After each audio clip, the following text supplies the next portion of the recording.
What's going on, everybody? And welcome to Bella Right Occult Gaming. And today we are continuing our journey into Darksiders Warmastered Edition for this apocalyptic playthrough. And again, we are seeking to get every achievement / trophy in the game. And yeah, we're gonna go ahead and continue. So I just want to preface this episode by saying that this is actually post commentary because I have been having some audio issues with these files. Probably a little under half of the Darksiders 2 files have had corrupted audio, so I got to go through and voice over some of these. That's quite alright. So right here we're in the Anvil's Ford, which I believe we've just arrived at this area.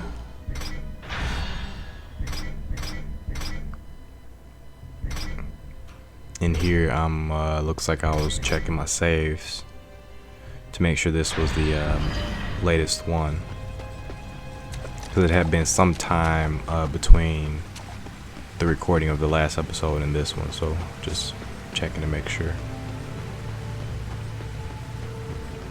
And I think the last episode we actually completed, yeah, we got the mercy gun, so we actually completed the achievement we needed to defeat Thane in the angel killing race.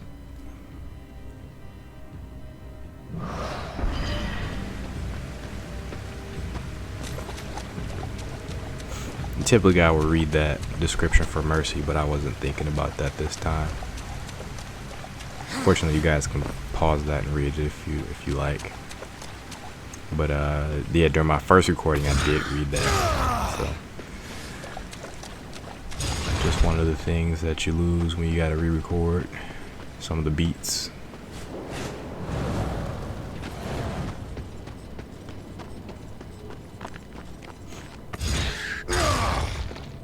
And I believe what I'm doing here is going to the Griever's Lair.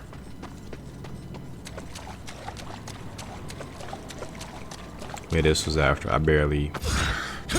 basically barely survived this onslaught here with Thane angels.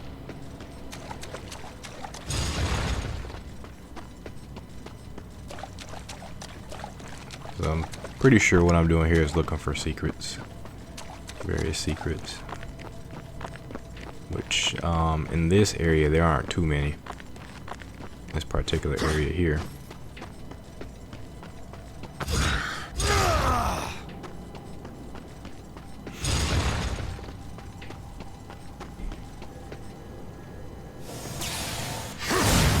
This will take us back to the Griever's Lair. And forgive me, I can't remember if I've already been to the Griever's Lair or if I'm going there for the first time. I believe I'm going there for the first time with this particular video. This will be episode 7, and I'm about 14 or 15 episodes in as far as recording goes. So I'm actually like maybe 2 away from finishing the playthrough. And just unfortunately some of these haven't recorded audio, so this actually would have gone up days ago, in fact, but the audio didn't record, and also my internet went down today.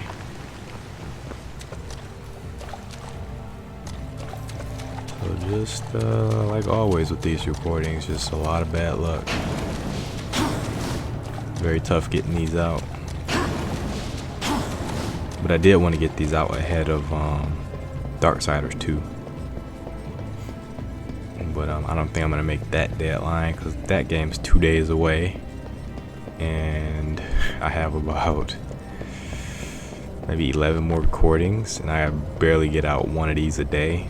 So I'm not going to worry about it though. I did explore this already. Okay. Cool. So this was just like me going back and re-exploring this area.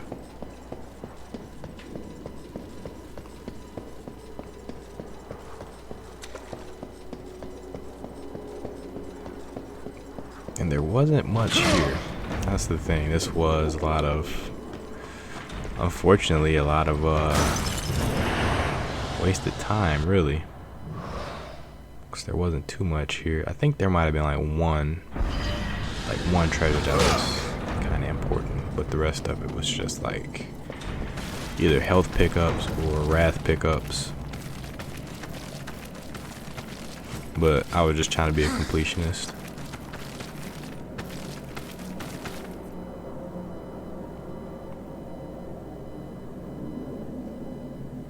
And this was the jumping controls weren't working for some reason. So I stuck there for a while, trying to figure out why the jumping controls weren't working. The game does have some slight control issues at points.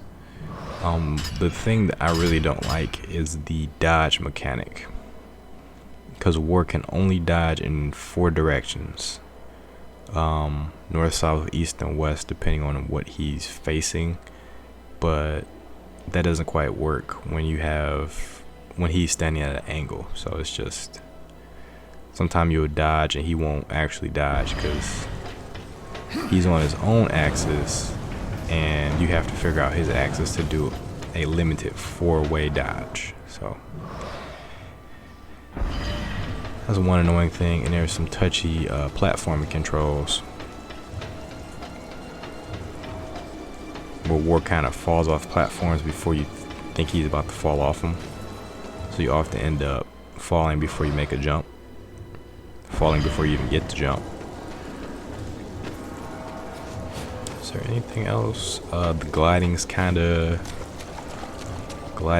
kind of iffy. Like you glide by holding the button down, but it doesn't always work properly. And I should have just went straight down there, but ended up going this way instead and wasting a lot of time.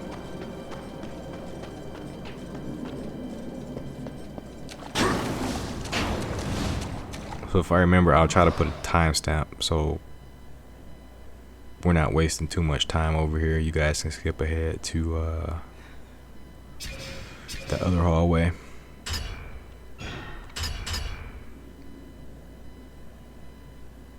Because that's where those actual treasure chests were.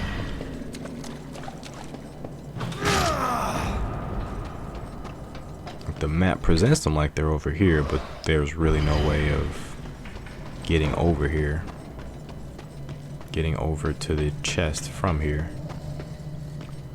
As you'll see, things are basically locked or cut off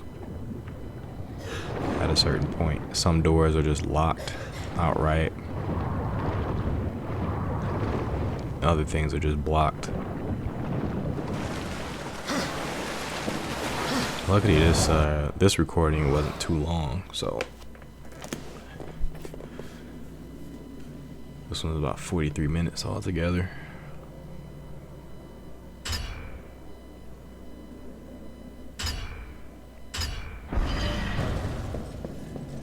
Yep. And if I could have just went in here, that would have solved a few things, but that door is locked. For no discernible reason. Like it really, they didn't have to lock that door. Just really end up confusing things after you go back.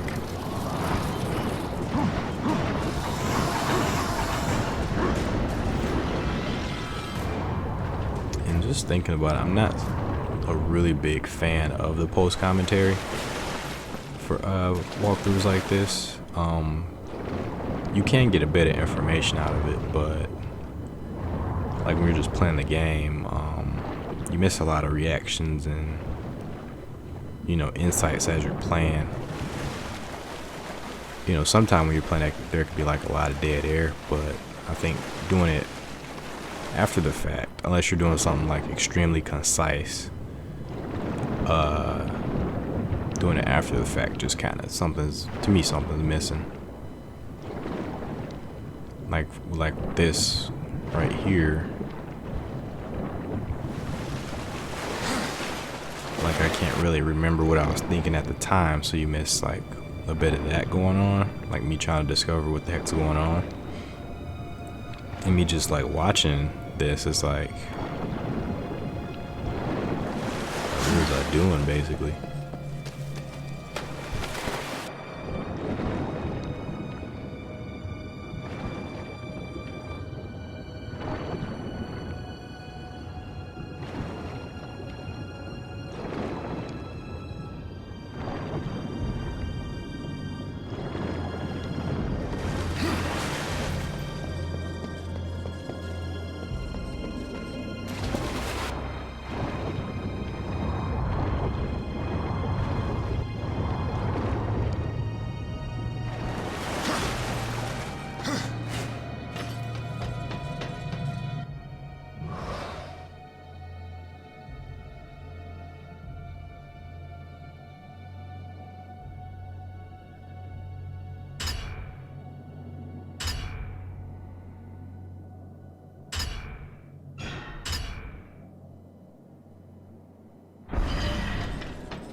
And that's basically me trying to figure out like where to go.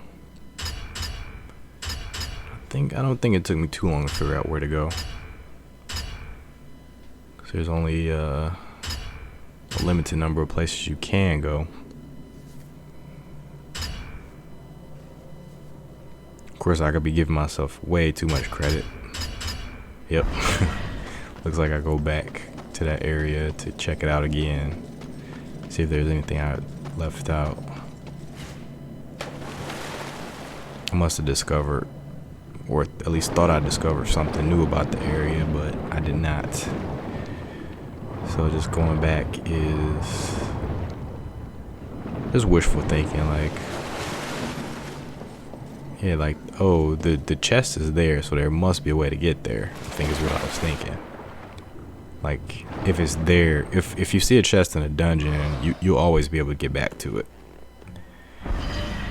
I think the only exception to that is is Eden, which is a level in a later game where if you leave, I don't believe you get to come back to that area. But everywhere else, if you see a treasure on the map, you'll be able to get back to it.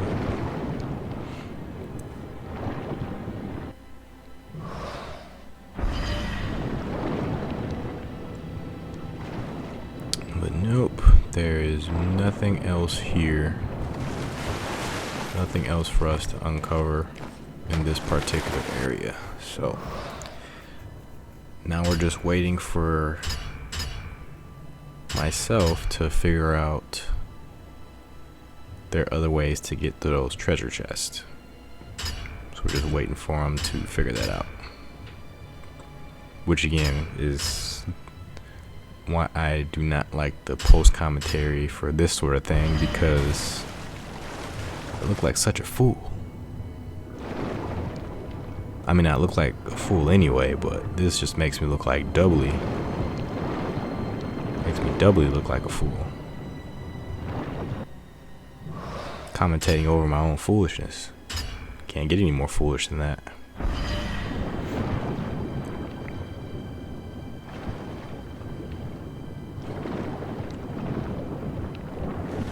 Go.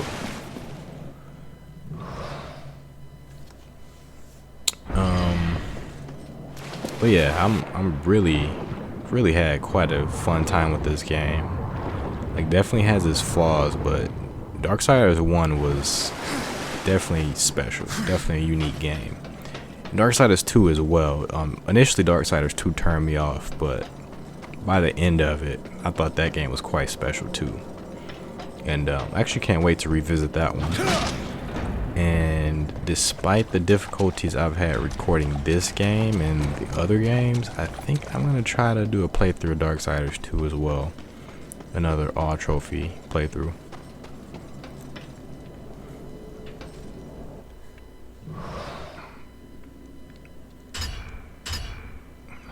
But yeah, I know that'll be a pain in the butt because that game is much longer than this one. A lot of content in Darksiders 2 now that I think about it. A ton of content. And that's without including the DLC. When you include the DLC, it's a lot. It's like maybe 3 times as long as this game. But no, this game was, man, something special. I can never remember like what I always thought Darksiders was like solid, but Darksiders is more than solid. Darksiders is like it's always looked at as derivative, but this game has its own swag. Like I like how it mercilessly blends third person hack and slash with like third person shooter. That's been that's very unique, like, and it does it very confidently, very well. So, and over there is actually where that door was, the door we couldn't get into. So this room leads us directly to the area we need to get to find those other treasure chests that we saw on the map, pretty much.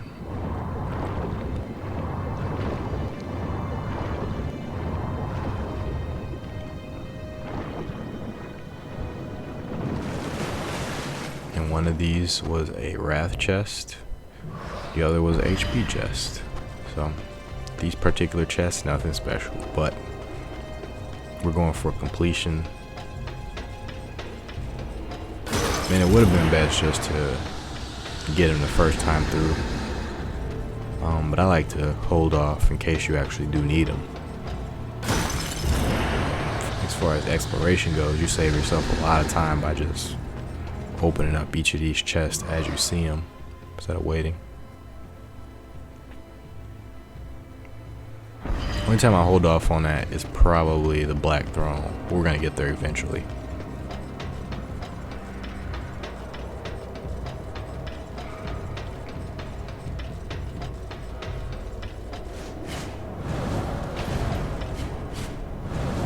Alright, I do apologize for spending so much time on this area. I just wanted to make sure we got everything. And this goes to the philosophy that I noticed with the game's dungeons is that basically you can explore a dungeon as long as you have all the abilities within that dungeon. So this dungeon, I unlocked the fist, the Tremor Gauntlet. So as long as I have that, I'll be able to get everywhere within this dungeon. In the same way with Tiamat's Lair, as long as I had the crossblade, like I'd be able to get anywhere within that dungeon. With the overworld, you'll need all manner of power-ups later game to get everything, but with the dungeon, you just need the items you get from the dungeon. And then you can explore it all and get all the secrets.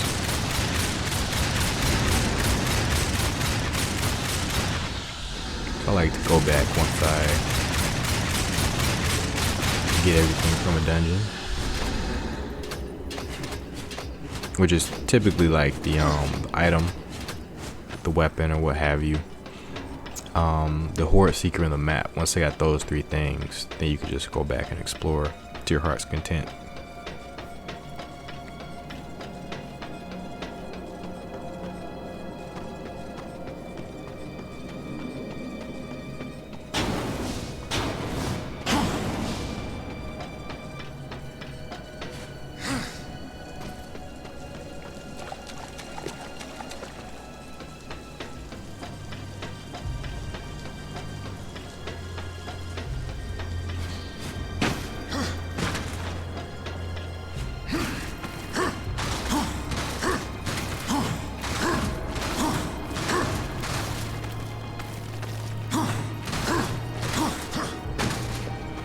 One thing they improved drastically in the sequel is the platforming. It was pretty solid in here with a few hiccups. It wasn't quite as smooth as it could have been, but I respected it all the same, because a lot of games around this time and after just have this context sensitive platforming that basically does everything for you. Like, you know, the Uncharted slash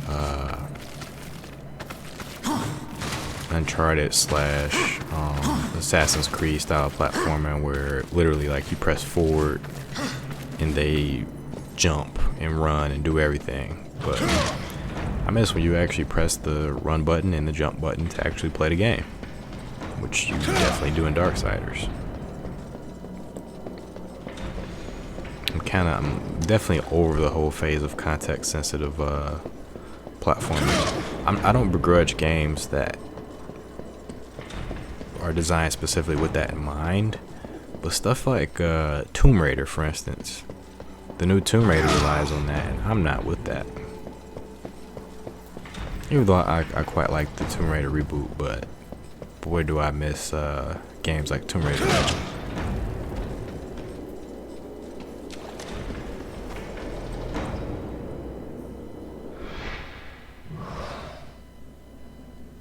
Games like this and Darksiders 2, and Legacy Kain, Soul Reaver, stuff like that.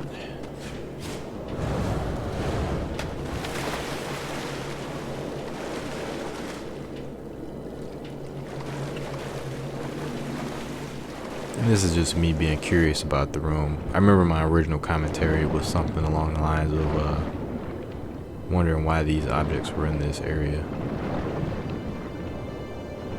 Like, these are fairly fancy objects for just a run-of-the-mill room you just jump over. It's a very simple room, but it just seems like there's too much going on for a room to be that simple. I think there would be something else, but I was also probably thinking Darksiders 2, which I believe uses objects like this for platforming purposes.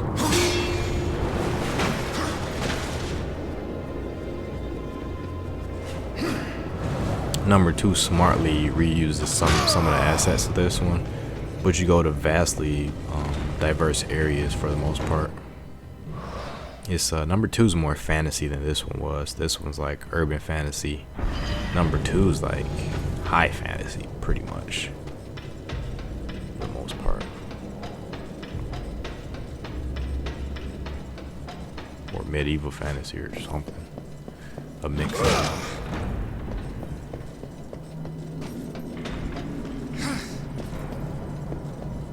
And we're about ready to clock out of here. There's only one more treasure chest to get in here, or as they call them, caskets. Don't know why they call them caskets. Just to be edgy, I guess, because they don't look like caskets at all. They look like treasure chests.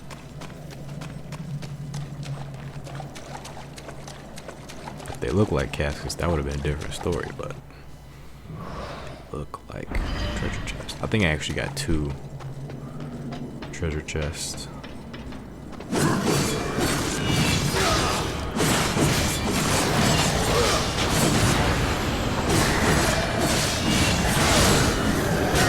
Pancaked me. And spamming the blade geyser. As I should. Our health chest, and I believe there's one more health chest. So we just gotta get to that. Yep. It's right over on the map. So getting over to that, and then on to the exit.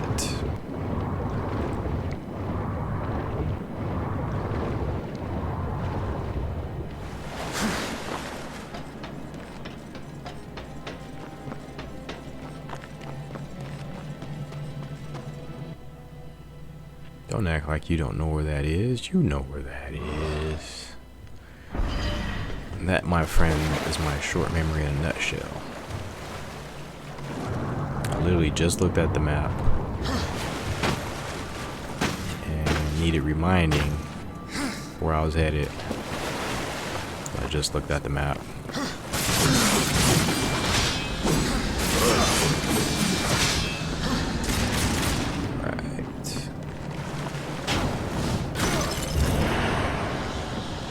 I also prefer the gun in this game to the second one. The second one has a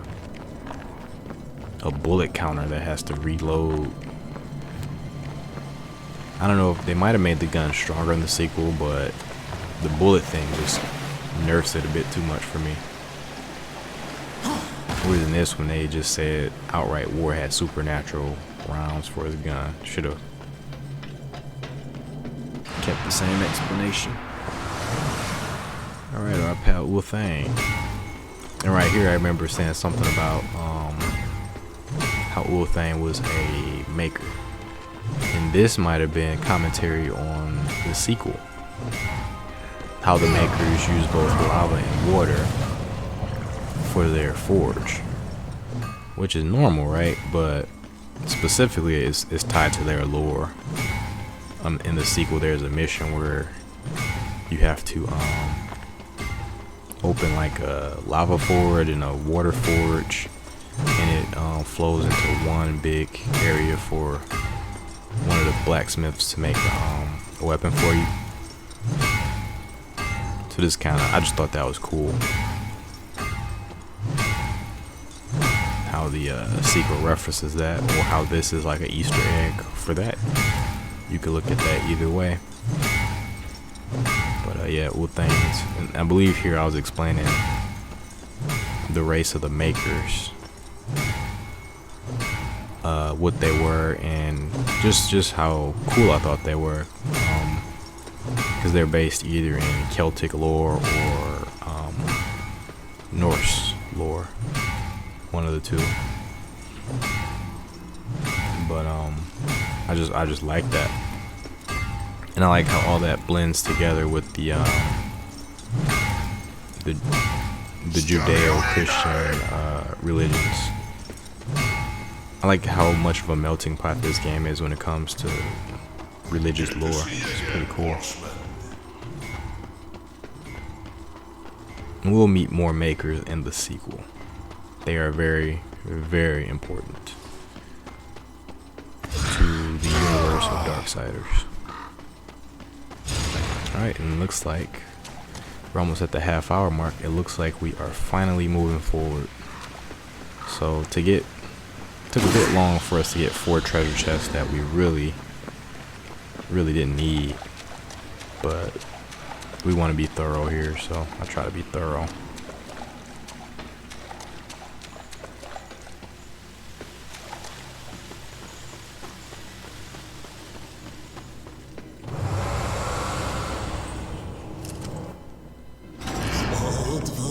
Got something new for you.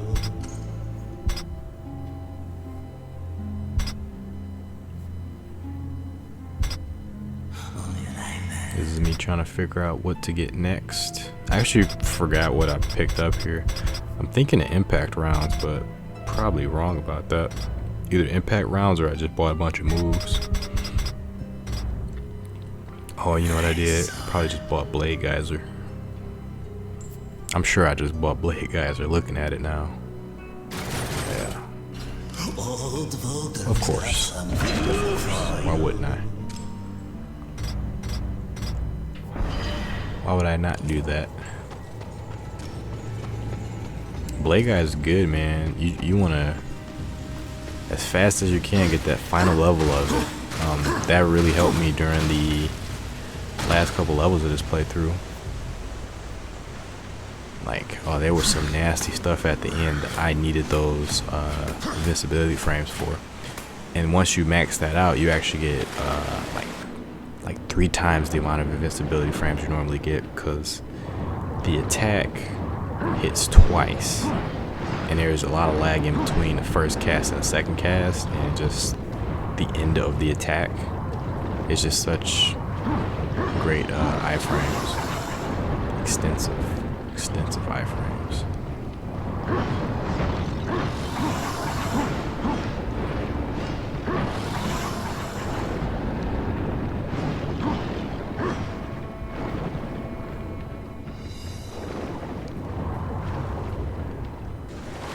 Now we're gonna go get that treasure down there.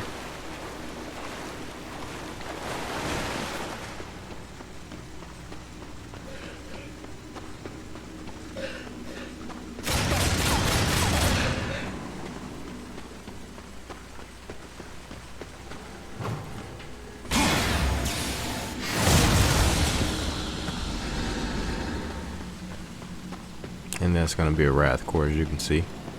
A wrath shard, I should say. That's 2 out of 4. That glorious, glorious Soul Reaver symbol. AKA a spiral, if you don't want to think of it like that. Which is actually, thanks to Soul Reaver, become one of my favorite shapes. I actually love that. The spiral shape like that. The angular too, like the spirit realm of Soul Reaver. Might get a tattoo with that. Thinking about, been designing one around that.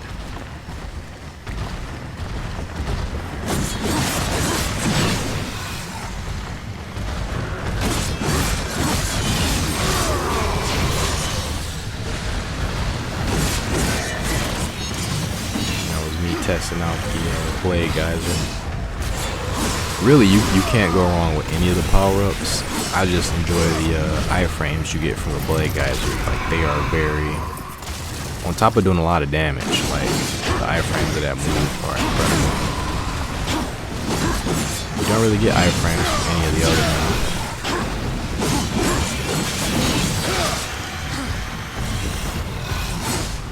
Because there's just some situations where damage alone doesn't really work for you.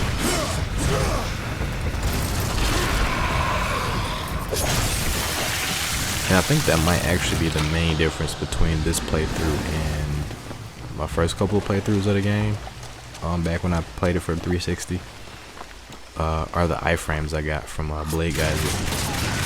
Because I didn't find Apocalyptic difficulty all too difficult this time around.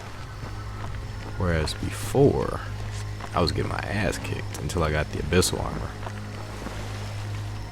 Way back when, but you'll see this playthrough I didn't have too much trouble with anything till I got to the Black Throne. But I should probably stop throwing out spoilers. I mean, it wasn't a complete cakewalk, but stuff like that. And that's when I remember how much trouble these guys used to give me. I started taking them more seriously.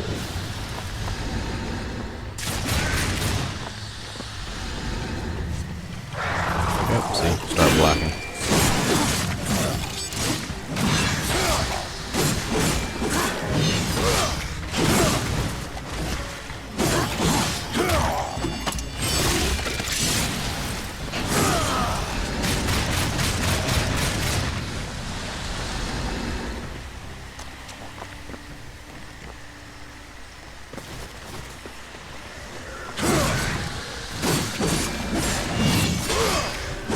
And I don't really mention this during my playthrough, but when you kill these enemies, those yellow souls that come out are wrath souls. Those aren't HP souls. For those of you that didn't already know that. For some reason, yeah, the block wasn't working for me.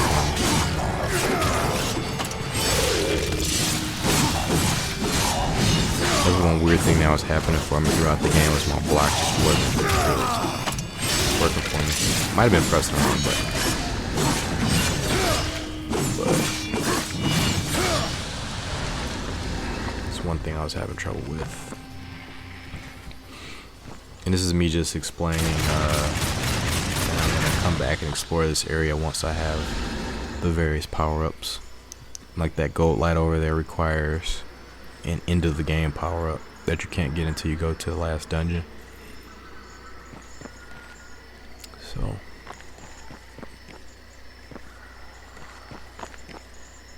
and you honestly can come through here and explore and do pretty decently, but I just like to wait until the end, because for recording anyway, when I play by myself I usually take the time to get everything as I go, but I don't want to bore people too much.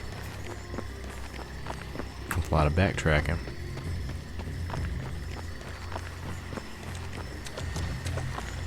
And that's something I really tried to implement during this playthrough, was streamlining everything and keeping it fast and fun. Except this episode. This episode was the odd man out. But that's just because I got a little confused with the layout of the Griever's Lair. But yeah, like I try to use just a single weapon so that we can completely upgrade it and have high damage on one weapon as opposed to medium damage on all weapons. So this time I didn't really use the scythe too much. I just bought it towards the end, but I mean really it doesn't really count. I did use the fist quite a bit from the middle onwards. This is about the middle of the playthrough, but once I hit Silith's Lair, I start using the fist more. Or maybe a little bit before Silith's Lair. Which I believe is, no, actually the Ashlands are next.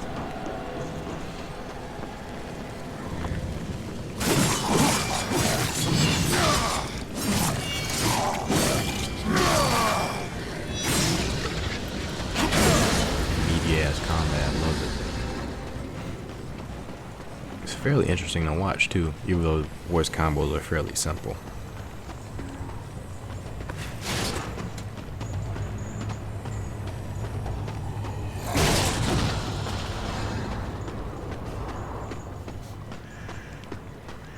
And Ward doing his daily exercise with his car.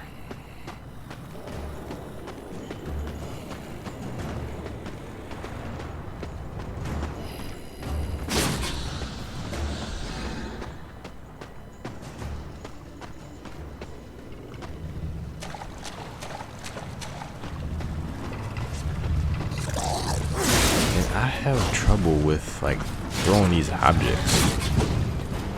Like it's so silly.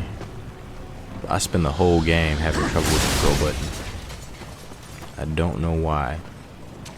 It just doesn't work sometimes.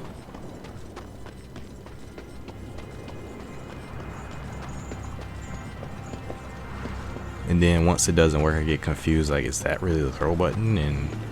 But it is the throw button.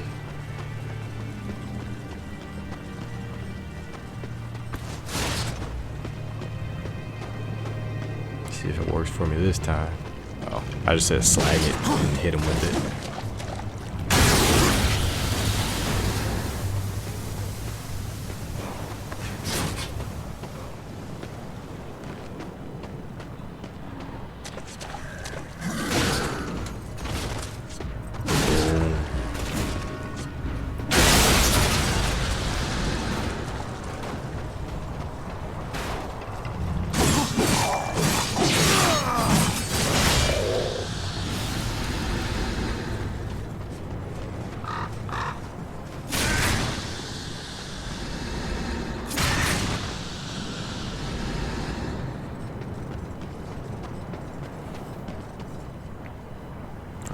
And we've nearly arrived at Samael, who's going to give us another power. Did you enjoy yourself? War in the Black Hammer, plucking pigeons. You see a great many things from inside a prison, Samael. There is little you can keep from me, horseman. Once I have a mind to know it. And what do you know of Uriel? I thought the horsemen were above such earthly pursuits. She believes I killed Abaddon. The Hellguard worshipped their fallen lord and leader. And Uriel? Some might say her admiration was less than professional. Inferring that she's his lover or something like that. Will stop at nothing to punish the one responsible. I fought the demon who killed Abaddon, and he will be punished. Straga is the strongest of the chosen. No doubt you'll face him again. He draws power from the spire and won't stand to be away from it for long. With all I have taught you, you might even survive the reunion. Whose heart would you have, demon? The Stygian is king of the ancient worms that now plague the Ashlands. It won't be easy. The worms grow well in such fertile ground. Fertile? Fertile with death, decay. All the land is covered in it. Ashes of the dead. But you may be in luck.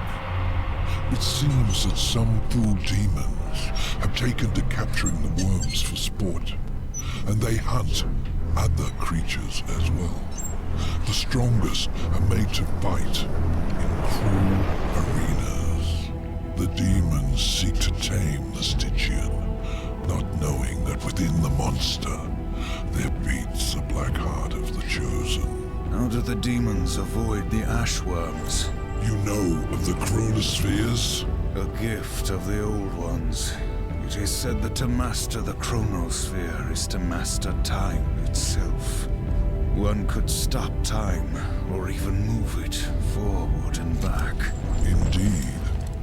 None of the old masters exist, but the demons have learned to use them to a lesser degree.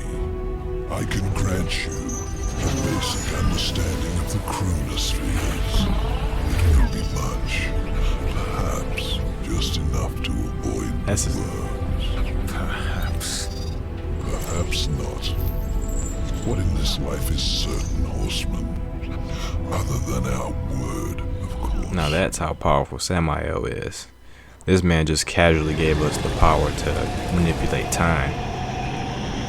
Like he said that's, you know, just enough to get us by, but he gave us the Chronomancer, which allows war to activate the chronospheres and temporarily slow down time. So yeah, man, no doubt he Samael is just out of control powerful. He's only at half power at this point, so maybe we shouldn't be powering him up, but we're doing it because war wants to do it. But that's gonna be the end of this episode, guys. Thanks for joining me, and next time I believe we'll have commentary inside the game, as in non-post commentary, but gameplay commentary. So hopefully that works for that video, but for this one we just got post commentary. So alright guys, thanks again, take care, enjoy your day, peace.